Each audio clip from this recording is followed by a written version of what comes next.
everybody. In this video, I'll be telling you guys about how I cultivated my own paradise by redecorating my home for less than $500 using products on Amazon and Wayfair. Make sure you go ahead and like this video and subscribe for more content like this. Something that you hear me reference often on my channel is a RBL, which is also known as your rich boss lifestyle. And the biggest thing behind your rich boss lifestyle is understanding that the inches are all around us. So what that means is you need to find small things that you can do day to day to get you to the life that you feel like you deserve. So one thing that I felt like I deserved was a living room that looked like a showroom. So I felt like, okay, why wish for it? You need to work for it. What can I do to make sure my living room looks like I feel like it should look?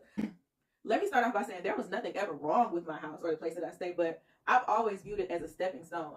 This was just a place for me to live in between the place that I always thought I was going to be finally. And I moved and acted as such. And then one day I just started to realize, like, how am I going to get a bigger house or a better house if I don't express gratitude or be thankful for what I currently have? And that's not saying I wasn't thankful for anything. Like, my house has always been cute. It's always been decorated. But I wanted folks to walk in and be like, dang, is this a showroom? So the first thing I did was I took pictures of my home, pictures of my living room and my kitchen, and I went on Fiverr.com and I looked up virtual staging. All that is placing furniture inside of the room to just show the future clients the different options that they might have.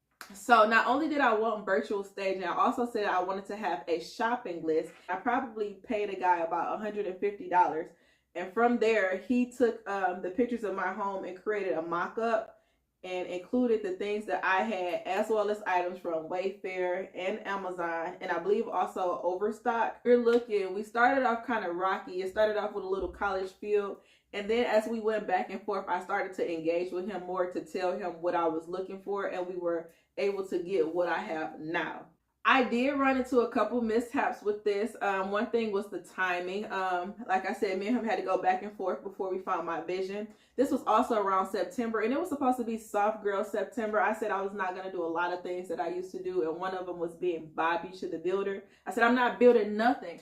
I don't know. I thought some young man was going to fall from the sky and put everything together for me. Maybe I should have went to Home Depot so I could find a doer that gets more done. But anyway, it didn't work out. I had to put everything together myself and then do it. So I had an attitude, okay? I was mad about it. So I made sure I got everything done in 2 days. So without further ado, I'm going to show you guys a time lapse of part 2 of my home renovation.